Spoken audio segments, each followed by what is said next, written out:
बिस्मिल्लाहिर्रहमानिर्रहीम, अस्सलाम वालेकुम। आप देख रहे हैं स्पोर्ट्स फ्लिक्स, मैं हूं हमजा शफीक। तो जनाब, क्रिकेट के हवाले से अगर बात करें तो आईसीसी ने भी कुछ तब्दीलियां लाने पर गौर किया। जिस तरह से हमने देखा कि फीफा में कुछ इस दफ़ा तब्दीलियां आई, उसी तरह आईसीसी अब अपने वर्ल्ड कप्स में, क्रिकेट वर्ल्ड कप में कुछ तब्दीलियां ला रहा है। और ओडीआई वर्ल्ड कप का न्यू फॉर्मेट जो कल तजवीज़ पेश की थी, गालिबन आज उस पर साइन भी हो चुके होंगे। और T20 वर्ल्ड कप के लिए न्यू फॉर्मेट आया है, उसमें कुछ मैचेस की तादाद बढ़ाई है, क्योंकि अब ये गेम जो है वो क्रिकेट से ज़्यादा पैसों का खेल हो चुका है। और जिस तरह से ज़्यादा पैसे कमाए जा सकते हैं, फीफा ने भी वही किया, जैसे ज़्यादा पैसे कमाए जा सकते हैं उसी तरह का फॉर्मेट बना दिया गया। तो अब मैचेस की तादाद ज़्यादा कर दी है। दीगर कौन सी तब्दीलियां की गई हैं, यहाँ पर इंडिविजुअली क्या फ़र्क पड़ेगा, उसको हम डिस्कस करेंगे। साथ ही साथ पीसीबी वो वाहिद बोर्ड है जो कि कुछ मुनफरिद करना चाहता है सिवाय क्रिकेट के अलावा वो सब कुछ करना चाहता है। तो कौमी क्रिकेटर्स के लिए पैडल स्पोर्ट्स खेलना लाजमी करार दे दिया है।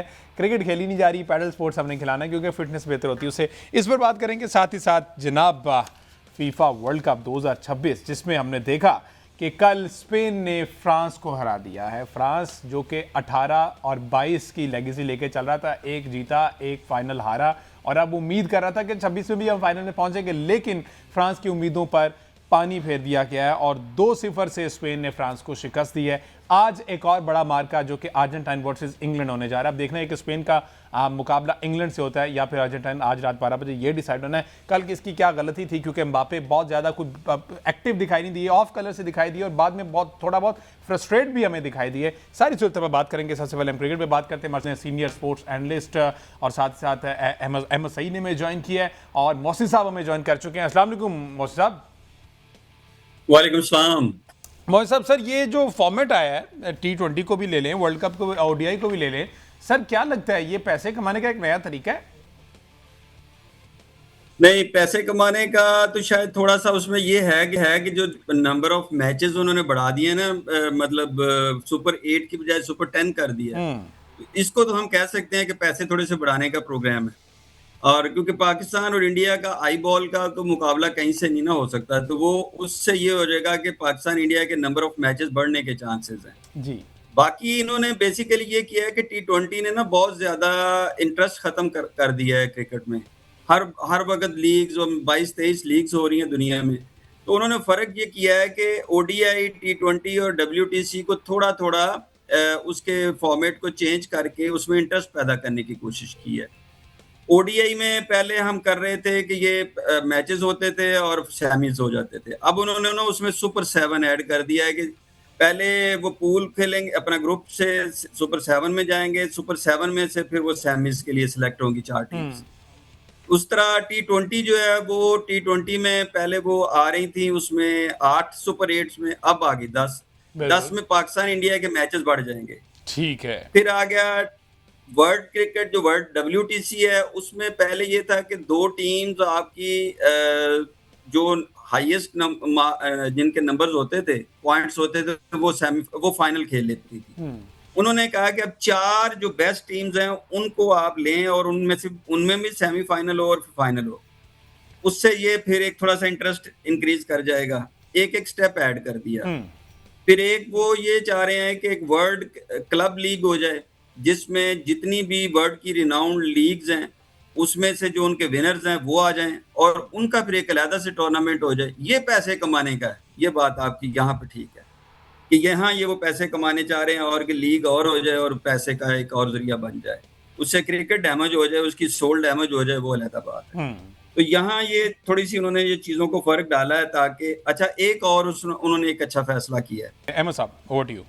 देखिए, इसको देख के लग रहा है कि आईसीसी जो है वो था कि फीफा का जो वर्ल्ड कप है जिसमें 48 टीम्स ऐड की हुई हैं, इसके क्या नताइज बरामद होते हैं, उसके बाद कि हम इस किस्म का जो है वो डिसीजन लेंगे। और अब तो फीफा जो है वो 48 से 64 पे जाने लगा है, तो आईसीसी ने भी कहा कि चले हम भी इस तरह की कोई गिमिक्री करके देख लेते हैं। बात यह है कि जब से मोनेटाइजेशन का ज़माना आया है उस वक्त से आप, और सोशल मीडिया जब से आया है, और आपको ये याद होगा कि फीफा वर्ल्ड कप के स्टार्ट से कबल यूट्यूब से भी एक मुआहदा किया था फीफा ने कि मैच के पहले 10 मिनट जो है वो यूट्यूब पर दिखाए जाएंगे। अच्छा। तो ये जो ब्रॉडकास्टिंग राइट्स वाला मामला है, इसमें एक बात ये समझने की है कि अब वो जो व्यूज़ पर मिनट वाला जो फार्मूला इस्तेमाल होता है, उसमें अब ये नहीं देखा जाता है कितने लोगों ने देखा, ये देखा जाता है कि कितनी देर तक कोई इवेंट देखा गया। तो ये जो मैचेस की तादाद बढ़ाई जा रही है और मैचेस साइमल्टेनियसली की बजाय एक सुबह 3 बजे है, फिर 6 बजे है, फिर 9 बजे है, फिर ये जो फुटबॉल के मैचेस हैं उसको अगर आप देखें 3 बजे, 6 बजे, 9 बजे, 12 बजे, और जो लास्ट T20 वर्ल्ड कप हुआ था अमेरिका के अंदर उसको भी अगर आप देखें तो सेम टाइम पर आपको 2 मैच नहीं मिलते। एक मैच एक टाइम पर होता है, उसके बाद दूसरा मैच शुरू होता है। हालांकि इससे पहले हम देखते थे कि साइमल्टेनियस चीजें होती थी। तो जब वर्ल्ड कप शुरू होगा तो आप कोशिश ये है आईसीसी की कि उस वक्त से लेकर इस इवेंट के खत्म होने तक ऑडियंस को स्क्रीन पर इंगेज रखा जाए इन मैचेस के जरिए। इसलिए मैचेस की तादाद बढ़ाई गई है और इंक्लूसिविटी कहा यह जाता है कि हम इंक्लूसिव कर रहे हैं। इंक्लूसिविटी के चक्कर में मजीद कंट्रीज को हम ऐड कर रहे हैं। असल में वो आई बॉल लेने की ही कोशिश होती है उन कंट्रीज से भी जिनकी टीमें वहां पर आकर खेलेंगी। अब नमीबिया और नेदरलैंड्स और कीनिया और आयरलैंड की टीमें अगर क्रिकेट खेलते हुए नजर आएंगे तो वहां से कुछ ना कुछ लोग तो मैचेस देखेंगे ना। इसी तरह अगर आप देखें पीएनजी की टीम को उन्होंने शामिल कर लिया था, युगांडा की टीम को शामिल कर लिया, तो ये सारे वो एरियाज हैं जहां से कहीं ना किसी सूरत में आई बॉल उनको चाहिए। आई बॉल लेने के लिए और ये जो कमर्शियल राइट्स हैं उनको ज्यादा महंगे दामों बेचने के लिए मुझे लगता है कि इस वक्त आईसीसी ने भी वही काम किया जो इससे पहले फीफा ने किया था। आप अगर कंपटीशन बढ़ाना चाहते हैं और आप ये चाहते हैं कि खेल बेहतर हो तो उसके लिए सबसे पहले ये करना पड़ता है कि आपको ग्रास रूट लेवल के ऊपर इन्वेस्ट करना पड़ता है। फीफा ने गोल प्रोजेक्ट के थ्रू ये करने की कोशिश की थी कुछ कंट्रीज के अंदर, उनके बहुत अच्छे गोल प्रोजेक्ट चले भी हैं। आईसीसी अगर ये चाहता है कि क्रिकेट प्रमोट हो तो आईसीसी को इन कंट्रीज के अंदर जाकर एकेडमी बनानी चाहिए, इन कंट्रीज के अंदर जाकर ग्रास रूट के ऊपर काम करना चाहिए, इनके न सिर्फ ये कि प्लेयर डेवलप करने चाहिए बल्कि वहां पर कोचिंग प्रोग्राम भी स्टार्ट करने चाहिए। दूसरी बात यह है कि अगर जिस तरह से मोहसिन साहब भी कहे थे, बहुत अच्छा पॉइंट उन्होंने ऐड कर दिया कि पाकिस्तान इंडिया के मैच की तादाद जो है बढ़ाई जा रही है, लेकिन आईसीसी ऐसा क्यों नहीं करता कि वो इंडिया की टीम को पाबंद करे कि पाकिस्तान के साथ बायलैटरल सीरीज खेले। अगर बीसीसीआई अपनी उस हठधर्मी के ऊपर कायम है तो फिर आईसीसी क्यों इंटरवीन नहीं करता अगर आईसीसी की से ज्यादा है बीसीसीआई से। तो साफ वाज़ेह है कि बीसीसीआई कंट्रोल है आईसीसी के ऊपर, इसलिए आईसीसी बेबस है। तो अगर आप चाहते हैं कि मुकाबले की फजा पैदा हो, आप चाहते हैं क्वालिटी क्रिकेट देखने को मिले, आप चाहते हैं कि जो क्रिकेट है वो ग्रो करे, तो फिर मेरा ख्याल है कि इन बड़ी टीमों को आपस में खेलना चाहिए। जिस तरह ऑस्ट्रेलिया और इंडिया 5-5 टेस्ट मैच सीरीज खेलते हैं, ऑस्ट्रेलिया इंग्लैंड 5-5 टेस्ट मैचेस की सीरीज खेलते हैं, इसी तरह आईसीसी जो है वो जो अपना कैलेंडर बनाता है वर्ल्ड टेस्ट चैंपियनशिप का, उन और ये जो बायलैटरल सीरीज होती हैं। अच्छा, आप बायलैटरल सीरीज अगर इंडिया पाकिस्तान की इन दोनों मुल्कों में नहीं खेलना चाहते तो इंडिया को दुबई में खेलना बहुत पसंद है, वहां जाकर खेल लें। लेकिन मामला ये है कि कुछ सियासी मकासद होते हैं जिनको अचीव करना होता है और कुछ कमर्शियल बेनिफिट्स होते हैं जिनको अचीव करना होता है। उनको इस्तेमाल को अचीव करने के लिए स्पोर्ट्स को इस्तेमाल किया जाता है। ये जो फॉर्मेट है इसमें मैचेस की तादाद ज़्यादा हो रही है, लेकिन ये जो कंपटीशन वाला मामला है वो मेरा ख्याल है कि उस तरह से देखने में नहीं मिलेगा। मोहसिन साहब, सर कंपटीशन आप समझ रहे हैं कि इसमें वो हल्का होने जा रहा है? आज आगे टीम्स वही होंगी टॉप पर जिनका कंपटीशन होगा, बाकियों को वही बात है कि आई बॉल्स लाने के लिए ऐड किया जा रहा है और मैचेस की तादाद बढ़ाई जा रही। जी बिल्कुल, इससे एक तो ऑब्वियसली उनका फायदा तो है कि जैसे आई बॉल बढ़ेंगे, जैसे ही उनका वो स्प्रेड बढ़ेगा। अब यूरोप में भी फैलाना चाह रहे हैं, मिडिल ईस्ट में भी फैलाना चाह रहे हैं। हालांकि इसके लिए ना वो काम बड़ा जरूरी है। अभी आप देखिए, इसमें आई बॉल बहुत ज्यादा बढ़ नहीं सकते। वो इसलिए नहीं बढ़ेंगे कि जब तक यूरोप की जो टीम होगी उसमें अगर पाकिस्तानी खेल रहे होंगे, इंडियन खेल रहे होंगे तो कैसे बढ़ेंगे। इसी तरह जब ओमान की टीम खेलती है तो उसमें ओमानी तो 2 होते हैं, बाकी सारा कोई इंडियन होता है, पाकिस्तानी होता है। जैसा दुबई ने टीम रखी है, उनका तो बंदा ही नहीं है। तो ये इससे आई बॉल उस वक्त बढ़ता है जब आपका लोकल प्लेयर खेल रहा होता है। तो जब आपके लोकल प्लेयर इसको आपको स्कूल लेवल पे सिर्फ टीमें बनाने से आई बॉल नहीं बढ़ेगा जी। हाँ, थोड़ा बहुत रेवेन्यू में फर्क आएगा। आई बॉल बहुत ज्यादा इंक्रीज हो नहीं सकता जब तक कि आप उसको स्कूल लेवल पे उस गेम की अवेयरनेस उस कौम में नहीं जाती ना, तब तक वो कौम उसके साथ नहीं जुड़ती। तो अभी बहुत सारी अमेरिका में मैचेस हो भी रहे होते हैं तो उन्हें पता भी नहीं होता है कि ये क्रिकेट है क्या और कितने लोग उसको देख रहे होते हैं। इसी तरह इटली की टीम है, यूरोप की टीम्स आती हैं, तो वो उनका पीछे जब तक आप स्कूल लेवल से नहीं करेंगे तब तक आपका आई बॉल नहीं बढ़ सकता इसमें। तो ये तो उनका फेलियर है। बाकी वो कोशिश यही है कि लीग ज्यादा हो जाए, हर वक्त क्रिकेट हो, उससे आपकी क्रिकेट की जो सोल है ना वो खत्म होती जाएगी। आप क्लब क्रिकेट में चले जाएंगे, कंट्री मुल्कों की क्रिकेट से निकल जाएंगे। बिल्कुल ठीक है। अच्छा मोहसिन साहब, जरा सर इस पे भी कमेंट कर देना। पूरी दुनिया जो मैचेस बढ़ा रही है, हम अपनी परफॉर्मेंस और एक्टिविटीज़ बढ़ा रहे हैं, वो ये है कि अब पैडल स्पोर्ट्स जो है ना वो लाजमी करार दे दिया गया है कि अगर आपको अपनी फिटनेस बेहतर करनी है ना तो पैडल स्पोर्ट्स आपने खेलना ज़रूरी है। ज़रा सर इन माजी के झरोकों में लेके चलें, कितने को लोग पैडल खेलते थे, कितने को क्रिकेटर, ये जो मोस्ट रिसेंट हम एग्जांपल लेते हैं शोएब अख्तर जो इतनी तेज़ तरीन गेंद कहते थे, इनकी फिटनेस का जो लेवल था, ये क्या पैडल खेलते थे? मुझे लगता है ये सारी रात स्नूकर खेलते थे सुबह उठ के, फिर भी ये इस तरह की कर लेते थे। तो ये पैडल का मशवरा क्यों, ट्रेंड है इस वजह से? नहीं कुछ ना अभी कुछ अरसा से, ये 2-1 साल से ना एक नई चीजें आनी शुरू हो गई हैं जिसमें जिसको आप फैशन कह सकते हैं। फॉर एग्जांपल इंटेंट आ गया, फिर आ गया मॉडर्न क्रिकेट आ गई, मॉडर्न क्रिकेट में फिटनेस का नया लेवल पैडल आ गया। फिर पैडल के साथ साथ आप ये देखिए ना कि आप एक साइड पे कह रहे हैं कि हमें फिटनेस पे क्या हम बड़ी बुरी तरह शिकार हैं, और पैडल का वेट लिफ्टर को आप क्रिकेट खिला दें, वो क्रिकेट नहीं खेल सकता। वो बॉलर की अपनी एक्सरसाइज होती है, बायोमैकेनिक्स होते हैं, बैट्समैन के अपने होते हैं, पैडल का उससे ताल्लुक है।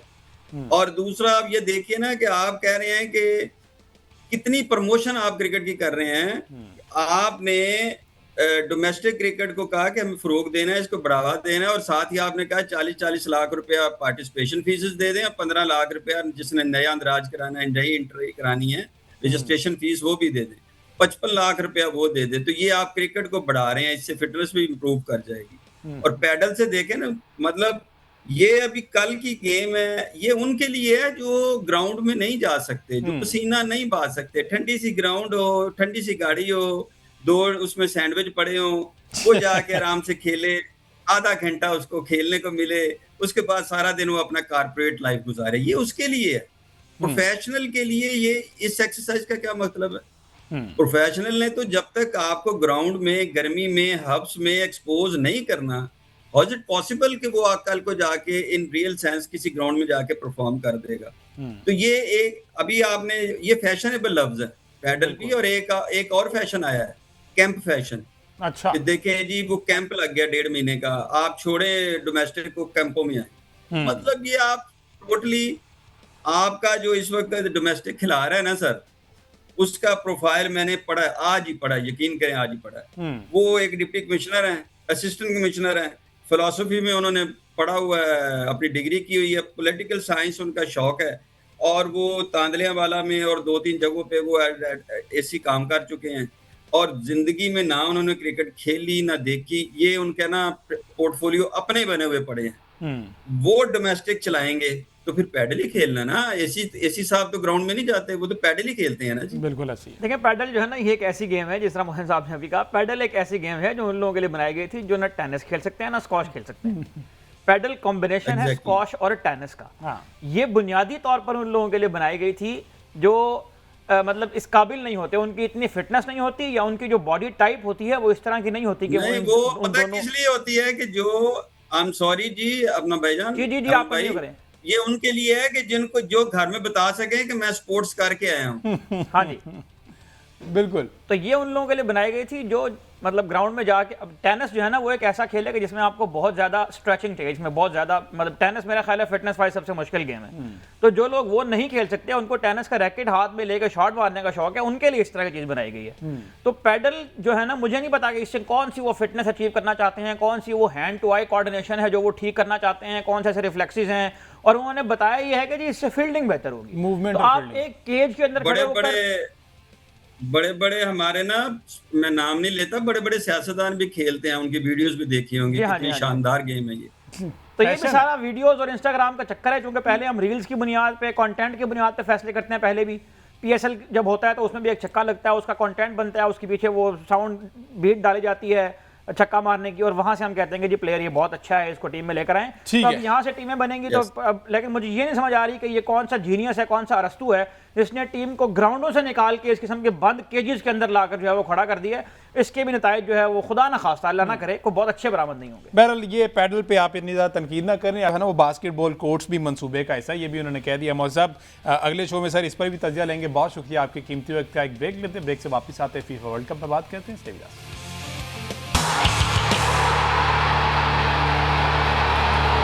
वेलकम बैक जी। क्रिकेट पर हमने बात किया, बात करते हैं फुटबॉल के हवाले से। फीफा वर्ल्ड कप 2026 का पहला सेमीफाइनल खेला गया जो कि फ्रांस वर्सेस स्पेन था, और स्पेन ये पहला सेमीफाइनल जीतने में कामयाब हो गया। आज रात दूसरा मैच है, वो होने जा रहा है Argentine versus team England. Ahmed Saeed साहब, पहले तो हम रात वाले मैच पर थोड़ा सा डिस्कस करते हैं। क्या हो गया फ्रांस को? फ्रांस वो वाली फ्रांस दिखी नहीं जिस तरह की कल आपने उनकी तारीफों के पुल बांध दिए कि फ्रांस ये फ्रांस वो, फ्रांस तो अगली टीम को हिलने नहीं देगा। लेकिन कल हमने देखा कि स्पेन ने स्टार्ट मिनट से लेके एंड तक जो है वो अपनी ग्रिप जो उस पर बड़ी बड़ी कंट्रोल्ड ग्रिप थी उनकी। जी हाँ, देखें कल का जो मैच था उसमें मतलब यूरोपियन चैंपियन स्पेन जो है वो इस वर्ल्ड कप की हॉट फेवरेट टीम, जो ऑन पेपर हॉट फेवरेट थी फ्रांस की टीम, उसके मद्दे मुकाबिल थी। और मैं ये समझता हूँ कि जो आपने क्वेश्चन पूछा है उसका शायद मेरे जहन में तो इस वक्त ये जवाब आ रहा है जो कल का मैच देखने के बाद एनालिसिस हम यहाँ पर बैठ के डेवलप कर सकते हैं। देखें, स्पेन की टीम एक ऐसी टीम थी कि जो वर्ल्ड कप में बहुत ज़्यादा गोल तो नहीं करे थे, लेकिन उनका जो डिफेंस था वो बहुत ज़्यादा शानदार था। और फ्रांस की टीम एक ऐसी टीम थी कि जिसके नंबर ऑफ गोल्स तादाद जो है बहुत ज़्यादा थी, बहुत लीथर उनका अटैक था, बहुत शानदार कॉम्बिनेशन एक बना हुआ था। तो हमने कल यहाँ बैठकर ये बात की थी कि ये मुकाबला जो है वो वर्ल्ड कप के बेहतरीन अटैक और वर्ल्ड कप के बेहतरीन डिफेंस में। लेकिन उस वक्त भी मैंने आपसे रिक्वेस्ट की थी कि ये जो डिफेंस वाली बात हो रही है स्पेन की, इस वजह से अच्छा नहीं है कि उनके डिफेंडर अच्छा खेल रहे हैं या उनके गोलकीपर जो है वो बहुत अच्छा खेल रहे हैं। ये बैटल मिडफील्ड के अंदर होगी और जो इस मिडफील्ड को विन करने में कामयाब, जो इस मिडफील्ड बैटल को विन करने में कामयाब हो जाएगा वो इस मैच जीतने में कामयाब हो जाएगा। और कल हमने जिस प्लेयर की बात की थी जो फ्रांस की टीम को हमने जब यहाँ पर डिस्कस किया था तो राबियो की हमने बात की थी कि उनका खेल जो है बहुत इंपॉर्टेंट होगा। एक तो मैं ये समझता हूँ कि डिडियर डेस्चम्स जो फ्रांस की टीम के मैनेजर हैं, उन्होंने एक जो डिसीजन लिया शुआमेनी को स्टार्ट करवाने वाला, जो 2 मैचेस से इंजर्ड थे, राउंड ऑफ 16 का मैच भी वो नहीं खेले, क्वार्टर फाइनल का मैच भी वो नहीं खेले, और फिर इतने बड़े मैच में सेमीफाइनल में आपने एक ऐसे प्लेयर को इंडक्ट कर दिया जो इंजर्ड होने के बाद फ़ौरन उसको आपने टीम में जो है वो, इसमें कोई शक नहीं है शुआमेनी बहुत बड़े प्लेयर हैं, शुआमेनी रियल मैड्रिड की तरफ से खेलते हैं, उनका बहुत एक्सपीरियंस है, लेकिन उनकी जगह पर आने वाले जो कोने थे वो भी बहुत अच्छे जेलिन हो गए थे। उन्होंने भी कोई बहुत ज़्यादा मिस्टेक्स नहीं की थी उस मिडफील्ड के अंदर, और वो उस मिडफील्ड को राबियो के साथ मिलकर एक जिसे कहते हैं कि एक बैलेंस फराहम करने में कामयाब हो रहे थे। लेकिन कल होने वाली उस तब्दीली ने ये वाज़ेह किया कि प्लेयर्स को उनकी रेपुटेशन के ऊपर या उनके बड़े नाम के ऊपर सेलेक्ट नहीं करना चाहिए। प्लेयर्स को सिलेक्ट करना चाहिए उनकी टैक्टिकल ज़रूरत की बुनियाद पर, टीम की ज़रूरत की बुनियाद पर, और उनको सिलेक्ट करना चाहिए जो मुतबादिल टीम होती है उस अपोनेंट को देख के। स्पेन की जिस स्ट्रैटेजी की मैं तारीफ करना चाहूँगा वो ये है कि उन्होंने कल हाई लाइन के ऊपर जाकर खेला। हाई लाइन का मतलब ये है कि उन्हें एक तो उनका जो डिफेंस था वो थोड़ा सा ऊपर चला गया सेंटर सर्कल के पास, और सेंटर सर्कल के पास जाने से ये हुआ कि उनकी जो हाई प्रेसिंग थी उनको वो आसान हो गई। अब देखें, जब आप किसी क्रिएटिव टीम के अगेंस्ट खेल रहे हो तो आप उनको इतना रूम ही ना देंगे वो कुछ क्रिएट कर पाए। तो यहाँ पर मेरा ये ख्याल है कि फ्रांस की टीम जो है वो चौक कर गई, और उनको शायद ये अंदाज़ा ही नहीं था कि स्पेन की टीम इतना हाई लाइन के ऊपर आकर खेलेगी, इतनी हाई प्रेसिंग वो करेगी।